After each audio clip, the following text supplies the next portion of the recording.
हरे कृष्ण कृष्ण कृष्ण हरे हरे, हरे राम राम राम हरे हरे. श्रील प्रभुपाद की जय. श्रीमद् भागवतम स्कंद क्रमांक 1 सृष्टी अध्याय क्रमांक 3 अवतारी कृष्ण. श्लोक क्रमांक 15. रूपम सजगृहे मात्स्यं चाक्षुषोदधी संप्लवे नाव्यारोप महिमय्याम पादवैवस्वतं मनो. चाक्षुष मन्वंतरांच्या शेवटी जेव्हा प्रलय झाला आणि पृथ्वी पाण्याखाली बुडाली तेव्हा भगवंतांनी मत्स्य रूप ग्रहण केले आणि वैवस्व मनुला नौकेवर आरूढ करून त्याचे संरक्षण केले.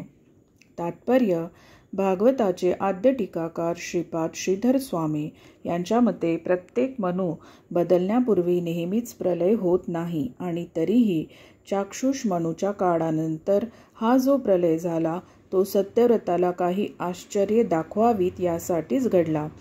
परंतु श्री जीव गोस्वामींनी विष्णू धर्मोत्तर, मार्कंडेय पुराण, हरिवंश इत्यादी अधिकृत शास्त्रातून असे निश्चित केले आहे की प्रत्येक मनुच्या शेवटी नेहमीच प्रलय होत असतो.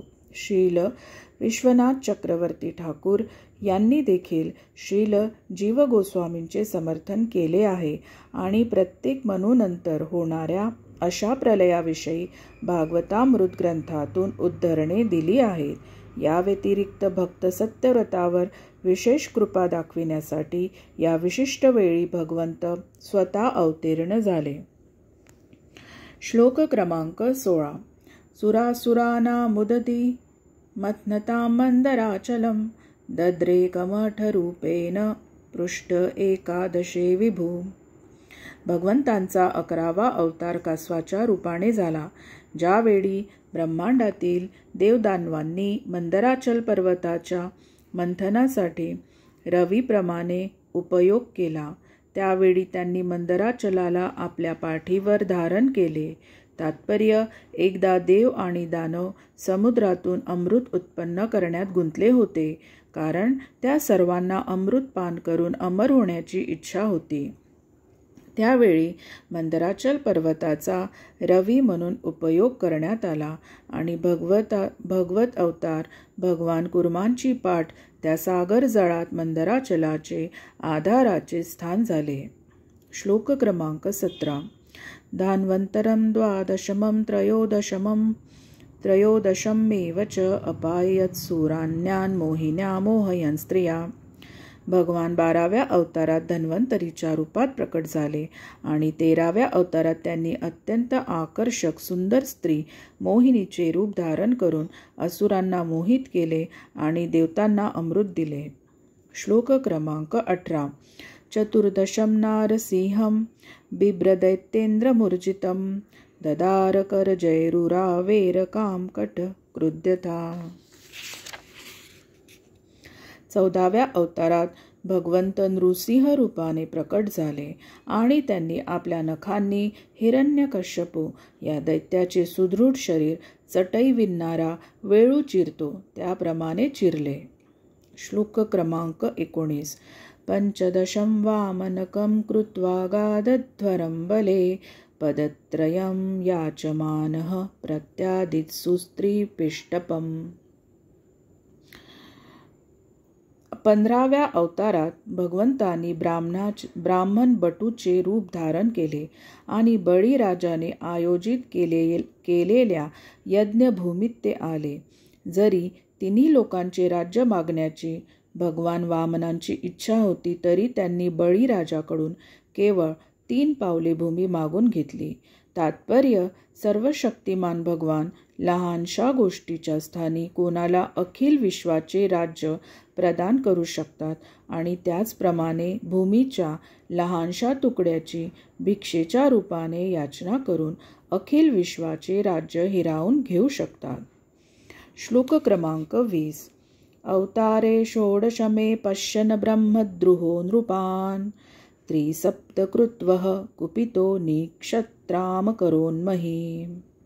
भगवंतांनी भृगुपती रूपातील आपल्या 16व्या अवतारात क्षत्रिय लोक ब्राह्मणांची अवज्ञा करीत असल्याचे पाहून क्रोधित होऊन पृथ्वीवर 21 वेळा त्यांचा निःपात केला. तात्पर्य: क्षत्रिय किंवा शासक वर्गांकडून अशी अपेक्षा असते की त्यांनी बुद्धिमान वर्गातील लोकांच्या मार्गदर्शनाखाली राज्य चालवावे. असे बुद्धिमान वर्गातील लोक सच्छास्त्रानुसार अथवा आदर्श ज्ञानाच्या ग्रंथानुसार राज्यकर्त्यांना मार्गदर्शन करतात. राज्यकर्ते त्या मार्गदर्शनानुसार राज्यकारभार चालवितात. जेव्हा कधी क्षत्रियांकडून अथवा शासक वर्गाकडून अशा सुविद्य विद्वान ब्राह्मणांची अवज्ञा केली जाते तेव्हा अशा शासकांना पदच्युत करण्यात येते आणि अधिक चांगल्या शासनाची व्यवस्था केली जाते. श्लोक क्रमांक 21. ततसप्तदशे जात सत्यवतां पराशरा चक्रे वेदतरोशाखा दृष्टा पुंसोल्पमेधस. त्यानंतर भगवंत 17व्या अवतारात सत्यवतीच्या गर्भातून पराशर मुनींपासून श्री व्यासदेवांच्या रूपाने प्रकट झाले. सर्वसाधारणपणे लोक अल्पबुद्धीचे असल्याचे पाहून त्यांनी एका वेदाचे अनेक शाखात आणि उपशाखात विभाजन केले. तात्पर्य, मूळचा वेद एकच आहे, परंतु शील वेदव्यासांनी साम, यजु, ऋग आणि अथर्व अशा 4 भागात त्या मूळ एकाच वेदाचे विभाजन केले आणि नंतर पुन्हा पुराणे आणि महाभारत अशा शाखांच्या रूपाने त्या 4 वेदांचे विवरण केले. वैदिक भाषा आणि त्यातील विषयवस्तू सामान्य व्यक्तींना समजणे फार कठीण आहे. केवळ अतिबुद्धिमान ब्राह्मणांनाच व आत्मसाक्षात्कारी व्यक्तींना वेद समजतात. पण वर्तमान कलियुग प्रायः अज्ञानी लोकांनी भरलेले आहे. ब्राह्मण पित्यापासून ज्याचा जन्म झाला आहे ते सुद्धा शूद्र किंवा स्त्रिया यांच्यापेक्षा अधिक चांगले नाहीत. ब्राह्मण, क्षत्रिय आणि वैश्य हे जे द्विज आहेत त्यांच्याकडून अशी अपेक्षा आहे की ज्यांना संस्कार असे म्हणतात अशी शुद्धीकरणाची प्रक्रिया त्यांनी केली पाहिजे. परंतु कलियुगाच्या वाईट प्रभावामुळे तथाकथित ब्राह्मण, इतर उच्च वर्णांची कुटुंबे अतःपर संस्कृती संपन्न नाहीत. त्यांना द्विजबंधू असे म्हणतात किंवा द्विजांचे मित्र आणि कुटुंबीय असे म्हणतात. पण या द्विजबंधूंचे वर्गीकरण शूद्र आणि स्त्रिया यात केले आहे. श्रील व्यासदेवांनी वेदांचे विभाजन पुष्कळशा शाखा आणि उपशाखा यात केले ते अशासाठी की द्विजबंधू, शूद्र आणि स्त्रिया यासारख्या अल्पबुद्धीच्या वर्गातील लोकांनाही त्यांचा लाभ व्हावा. श्लोक क्रमांक 22. नरदेवत्वमापन्न सूरकार्य चिकीर्षया समुद्रनिग्रहादीनी चक्रे वीरान्नतपरम. 18व्या अवतारात भगवान राजा रामचंद्रांच्या रूपाने अवतीर्ण झाले. त्यांनी देवतांच्या अभिष्टसिद्धीकरिता हिंदी महासागराचा निग्रह आणि सागराच्या पलीकडे असलेल्या दैत्यराजा रावणाचा वध करून दैवी शक्तीचा परिचय दिला.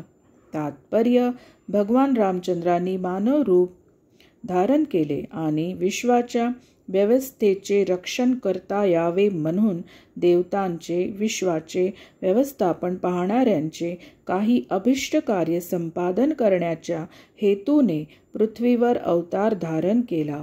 कधीकधी रावण, हिरण्यकश्यपू अशांसारखे अनेक मोठमोठे दानव व नास्तिक भगवंतांनी स्थापित केलेल्या सुव्यवस्थेला आव्हान देण्याच्या इच्छेने भौतिक शास्त्र आणि कर्तृत्वाच्या साह्याने भौतिक सुधारणात प्रगती करून प्रसिद्ध होतात. उदाहरणार्थ, भौतिक साधनांच्या साह्याने इतर ग्रहावर उड्डाण करण्याचा प्रयत्न म्हणजे स्थापित सुव्यवस्थेला एक आव्हान आहे. प्रत्येक ग्रहलोकाची परिस्थिती भिन्न भिन्न स्वरूपाची असते आणि भगवंतांनी केलेल्या नियमानुसार विशिष्ट हेतूकरता मानवांचे विभिन्न वर्ग त्या ग्रहलोकात सामावलेले असतात. परंतु भौतिक उन्नतीतील क्षुल्लक यशाने गर्विष्ठ झालेले नास्तिक लोक भगवंतांच्या अस्तित्वाला आव्हान देतात. रावण त्यांच्यापैकीच एक होता. त्याला वाटत होते की कोणतीही आवश्यक पात्रता नसताना सामान्य मनुष्यांना आपण भौतिक साधनाद्वारे इंद्रलोकात किंवा स्वर्गात पाठवू शकू. सरळपणे स्वर्गलोकात जाण्याकरता एक शिडी उभारावी अशी त्याची इच्छा होती, कारण त्यामुळे स्वर्गप्राप्तीसाठी लोकांना धार्मिक कर्मे करावी लागणार नव्हती. तसेच भगवंतांनी स्थापित केलेल्या नियमाविरुद्ध इतर कृत्ये करावयाची त्याला इच्छा होती. त्याने साक्षात भगवान रामचंद्रांच्या अधिकाराला आव्हान दिले आणि त्यांची पत्नी सीता हिला पळवून नेले. अर्थात देवतांची इच्छा आणि प्रार्थनेनुसार ते या राक्षसाला दंड देण्यासाठी अवतीर्ण झाले. त्यांनी रावणाचे आव्हान स्वीकारले. त्यांचे पूर्ण कार्य रामायणाची विषयवस्तू आहे. प्रभू श्री रामचंद्र हे भगवंत आहेत. त्यामुळे त्यांनी अशी अद्भुत दैवी कार्ये केली की भौतिकदृष्ट्या प्रगत रावणासहित कोणाही मानवास ती करणे शक्य नाही.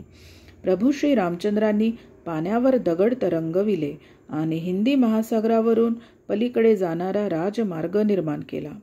आधुनिक वैज्ञानिकांनी भारहीनतेच्या क्षेत्रात संशोधन केले आहे, परंतु इच्छेनुसार कोठेही भारहीनता आणणे शक्य नाही. भारहीनता ही भगवंतांची निर्मिती आहे आणि त्याद्वारे ते प्रचंड स्वरूपाचे ग्रह उडवू शकतात व तरंगवू शकतात. त्यांनी या पृथ्वीवरील दगडांना भारहीन केले आणि कोणत्याही आधाराविना समुद्रावरून सेतू निर्माण केला. हे परमेश्वराच्या शक्तीचे प्रदर्शन आहे. श्लोक क्रमांक 23.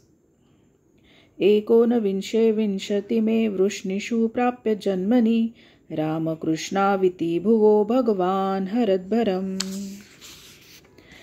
19व्या व 20व्या अवताराच्या वेळी स्वतः भगवान श्री बलराम आणि श्री कृष्ण यदुवंशात अवतीर्ण झाले आणि त्यांनी जगाचा भार क्षीण केला.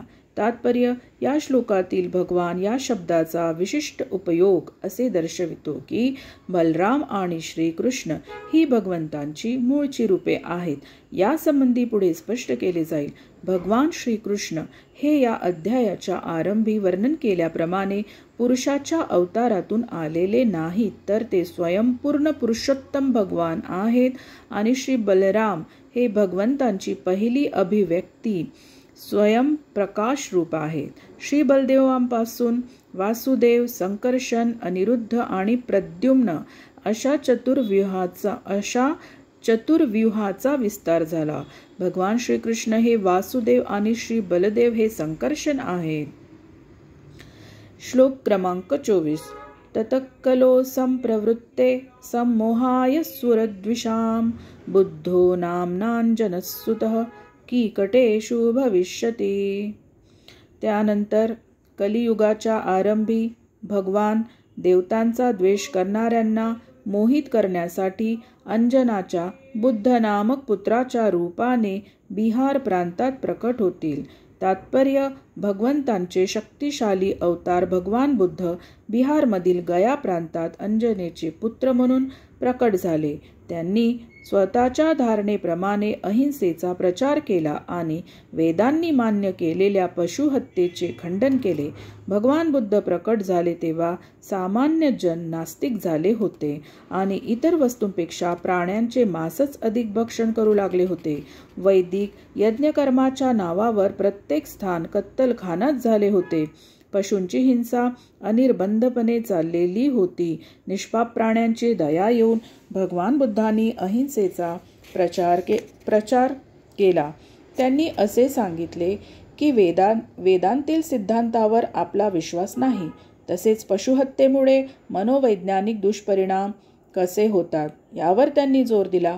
भगवंतावर विश्वास नसलेल्या कलियुगातील मंदबुद्धीच्या लोकांनी त्यांची तत्वे स्वीकारली. काही काळपर्यंत त्यांनी लोकांना नैतिक शिस्त आणि अहिंसा यांची शिकवण दिली, कारण परमेश्वराचा साक्षात्कार करण्याच्या मार्गावर ही तत्वे प्राथमिक पावले होती. त्यांनी नास्तिकांना मोहित केले, कारण त्यांची तत्वे पालन करणारे नास्तिक भगवंतावर विश्वास ठेवीत नव्हते, परंतु नास्तिकांनी भगवान बुद्धावर आपला पूर्ण विश्वास ठेवला होता आणि बुद्ध स्वतः भगवंताचे अवतार होते. अशा रीतीने परमेश्वरावर विश्वास न ठेवणाऱ्या लोकांना त्यांनी आपल्या रूपाने भगवंतावर विश्वास ठेवायला भाग पाडले. त्यांनी अंधश्रद्धाळूंना स्वतःबाबत श्रद्धाळू बनविले. ही त्यांची कृपा होती. भगवान बुद्धांच्या आगमनापूर्वी पशुहिंसा हे समाजाचे अत्यंत ठळक असे प्रमुख अंग मानले जाई. लोकांच्या मते पशुहिंसा म्हणजे वैदिक यज्ञच होते. जेव्हा अधिकृत अशा शिष्य परंपरेने वेदांचा स्वीकार केला जात नाही, तेव्हा वेदांचे जे प्रासंगिक वाचक असतात ते ज्ञानसंस्थेतील अलंकारिक भाषेमुळे मार्गच्युत होतात.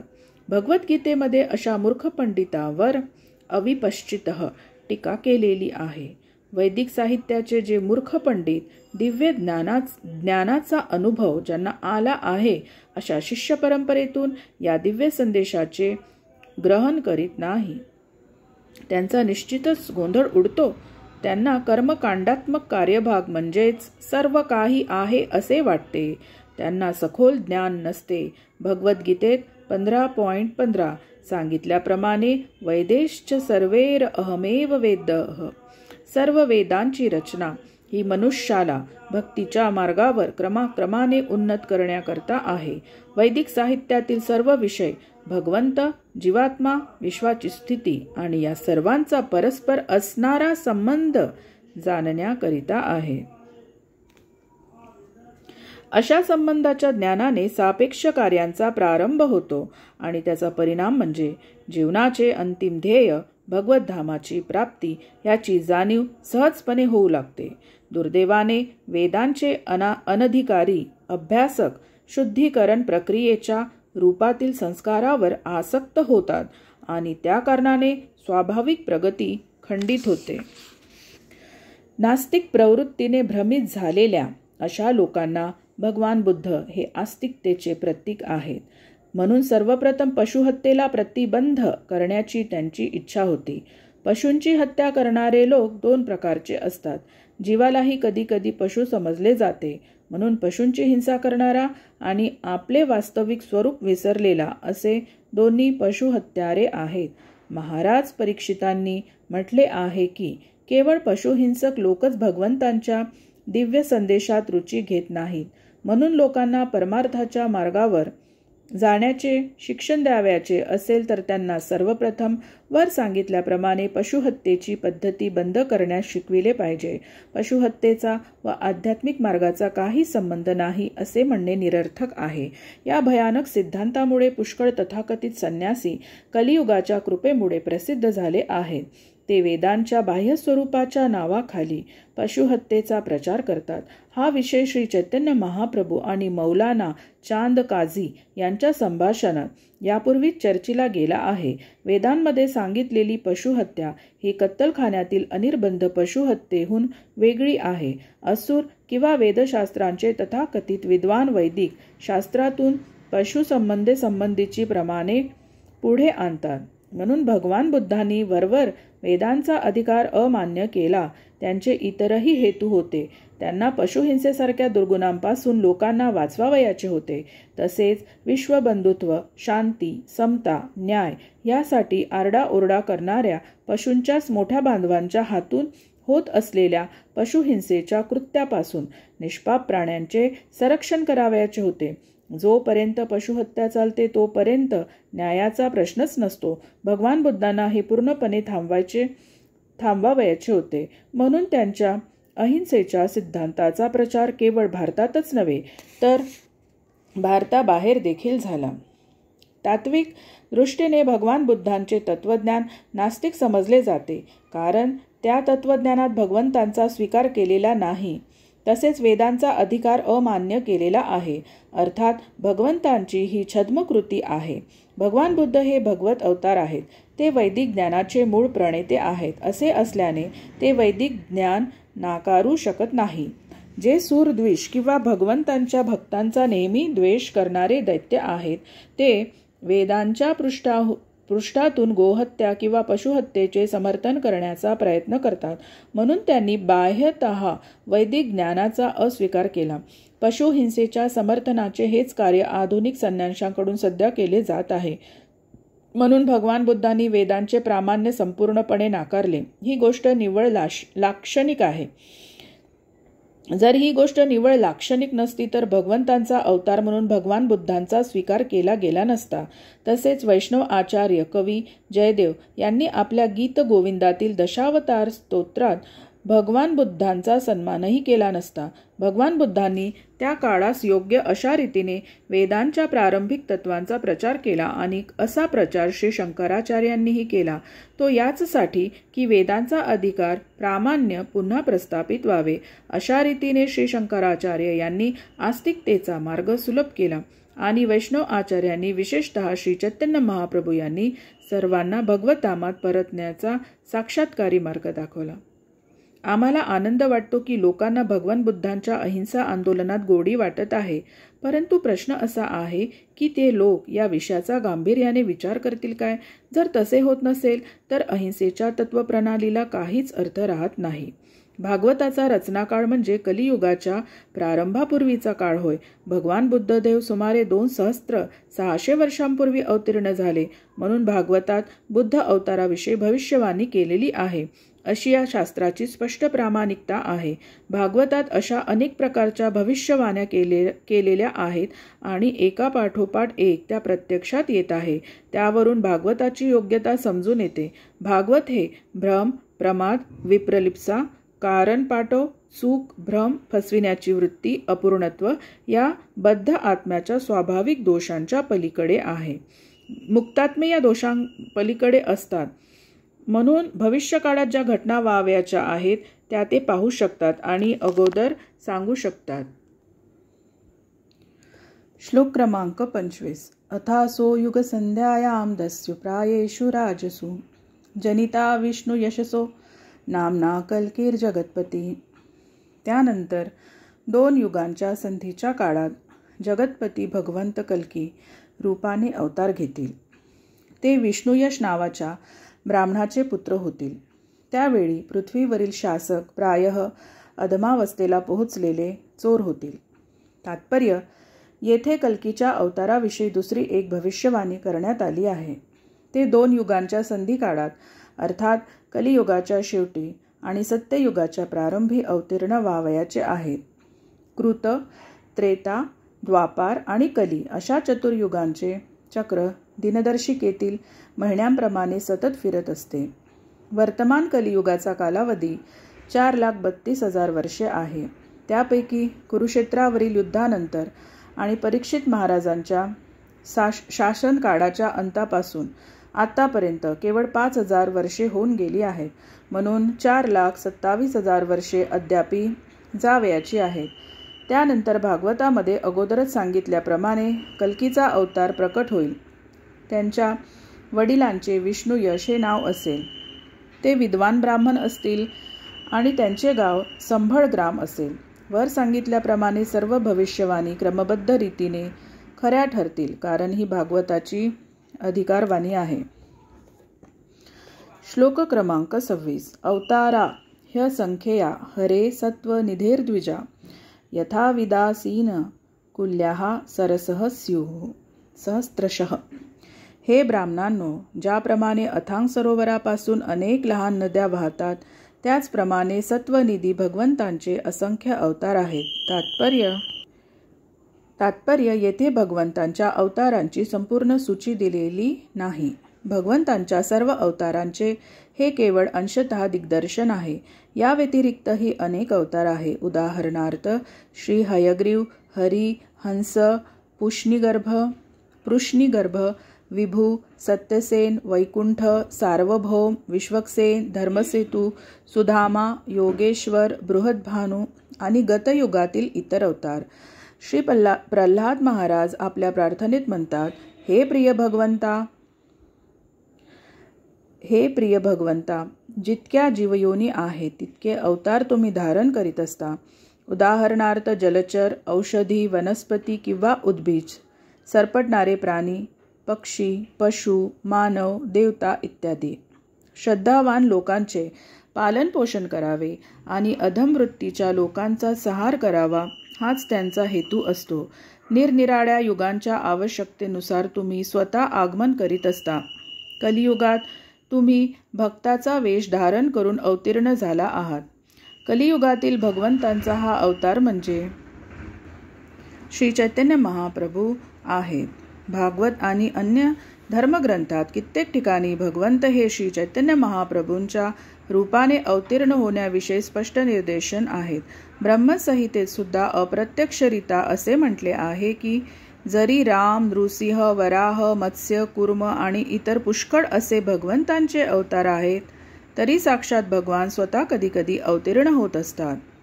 भगवान श्रीकृष्ण आणि भगवान श्री चैतन्य महाप्रभू हे म्हणूनच केवळ अवतार नाहीत, तर ते इतर सर्व अवतारांचे मूळ उद्गम आहेत. पुढच्याच श्लोकात हे अधिक स्पष्ट केले जाईल. अशा प्रकारे भगवंत हे ज्या असंख्य अवतारांचे शाश्वत उद्गम आहेत, ते अवतार नेहमी उल्लेखिले जात नाहीत, परंतु अशा प्रकारचे अवतार त्यांच्या विशिष्ट अद्भुत कृतींच्या लीलांच्या योगाने वेगळे ओळखले जातात. त्यांनी केलेली आश्चर्यजनक कार्ये कोणत्याही जीवाला करता येणे अशक्य आहे. हेच प्रत्यक्षपणे अथवा अप्रत्यक्षपणे शक्तिसंपन्न अवतारांना ओळखण्याचे लक्षण आहे.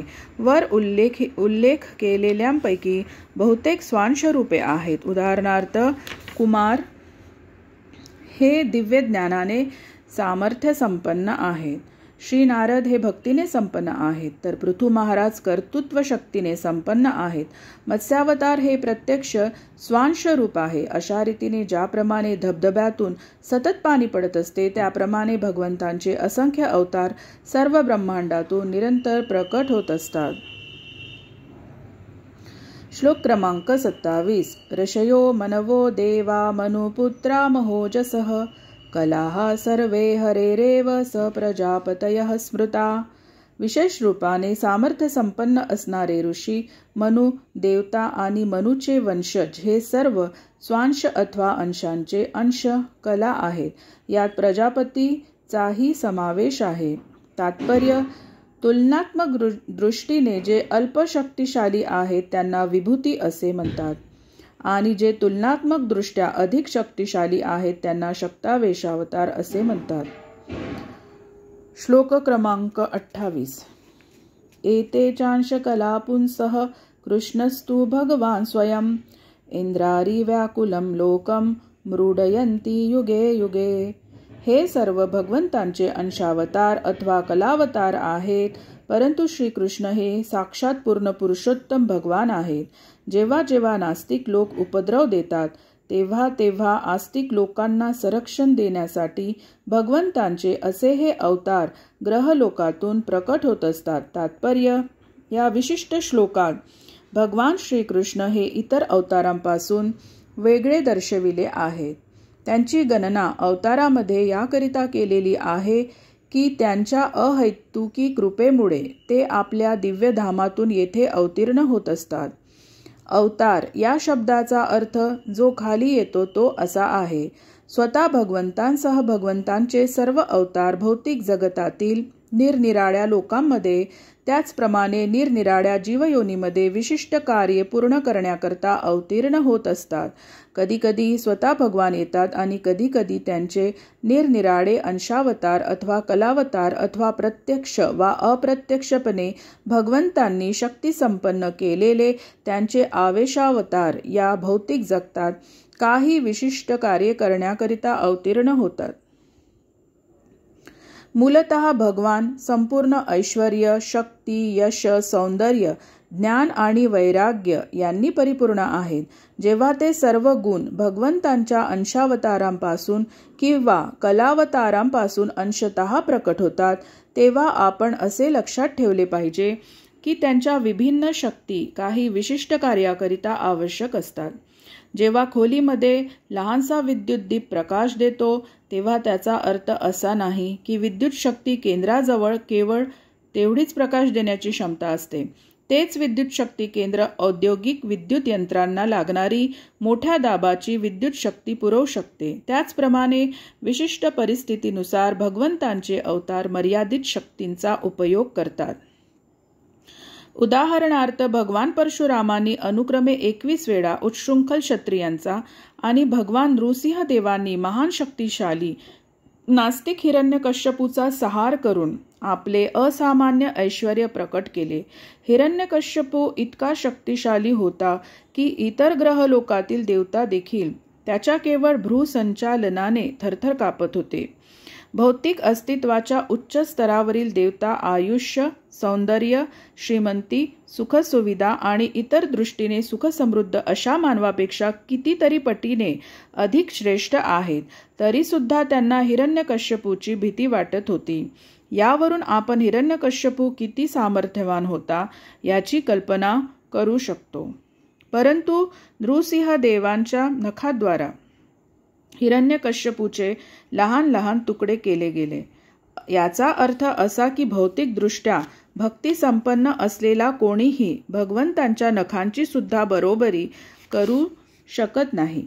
त्याचप्रमाणे जामदग्नी यांनी सर्व राज्यातील शक्तिमान व उच्छृंखल राजे लोकांचा संहार करून भगवंतांचे सामर्थ्य प्रकट केले. भगवंतांचे शक्तावेश अवतार नारद आणि स्वांश अवतार वराह तसेच अप्रत्यक्षरित्या शक्तिसंपन्न भगवान बुद्ध यांनी जनसमूहात श्रद्धा उत्पन्न केली. भगवान राम आणि धन्वंतरी यांनी भगवंतांचे यश प्रकट केले आणि बलराम, मोहिनी तथा वामन यांनी त्यांचे सौंदर्य प्रकट केले. नरनारायण ऋषींनी भगवंतांचे वैराग्य प्रकट केले. अशा प्रकारे भगवंतांनी वेगवेगळ्या अवतारांद्वारे प्रत्यक्ष वा अप्रत्यक्षपणे आपली सर्वच ऐश्वर्ये व स्वरूपे प्रकट केली. यावरून हे निश्चित होते की भगवान श्रीकृष्ण सर्व अवतारांचे उद्गम आहेत. भगवान श्रीकृष्णांनी प्रकट केलेले सर्वात अत्यंत वैशिष्ट्यपूर्ण स्वरूप म्हणजे त्यांनी गोपी संवेद केलेल्या लीलांचा अंतरंगा शक्तिपूर्ण प्रकाश. त्यांनी गोपी संवेद केलेल्या लीला बाह्य दृष्टीने जरी कामक्रीडांसारख्या वाटल्या तरी ते सच्चिदानंदमय अशा दिव्य अस्तित्वाचे प्रदर्शन होते. गोपी संवेदच्या त्यांच्या लीलांच्या विशिष्ट आकर्षणाविषयी कधीही गैरसमज करून घेऊ नये. भागवत 10व्या स्कंदात या दिव्य लीलांचे वर्णन करते आणि भगवान श्रीकृष्णांच्या गोपी संवेदच्या लीलांचे दिव्य स्वरूप समजण्याच्या स्थितीवर पोहोचण्यासाठी अभ्यासकाला 9 स्कंदांचे क्रमशः अध्ययन करण्याची सूचना देते.